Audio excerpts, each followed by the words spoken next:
Limit of x tends to 0 e to the power alpha x plus e to the power beta x minus 2/x, এটা value find করতে দিয়েছে।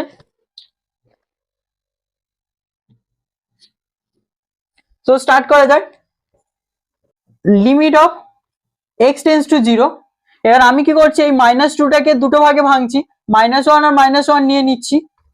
তাহলে কি হয়ে যাবে, একটা -1 এর সাথে দিয়ে দিচ্ছি e to the power alpha x -1 plus দিয়ে e to the power beta x -1 নিচ্ছি বাই ডিভাইডেড বাই এক্স। তো আমরা কি করব এবার নেক্সট স্টেপে, এটাকে ইন্ডিভিজুয়ালি ডিভাইড করে দেবো এক্সটা দিয়ে। So limit of x tends to 0 e to the power alpha x -1/x। এবার লিমিটের ক্ষেত্রে কি হয়ে যায়, অ্যাডিশন থাকলে ওটা যাই হোক নেক্সট স্টেপে করে দেবো ওটা। So e to the power beta x -1/x, এটাকে এলসিএম করলে আবার উপরেটাই পাওয়া যাবে।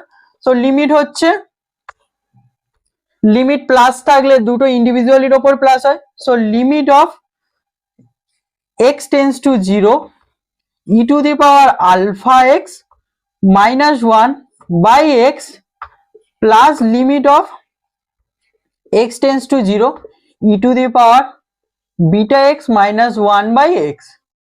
তো এবার কি করছি, লিমিটটা ফর্মুলাতে আনার জন্য কি হয়ে যাবে, এখানে একটা আলফা লাগবে আর এখানে টেন্স টু আলফাও লাগবে। তাহলে কি হয়ে যায়, এক্স টেন্স টু 0 হলে আলফা এক্স টেন্স টু 0 হবে। নেক্সট স্টেপে কি করব, limit of alpha x tends to 0 e to the power alpha x -1/আলফা এক্স।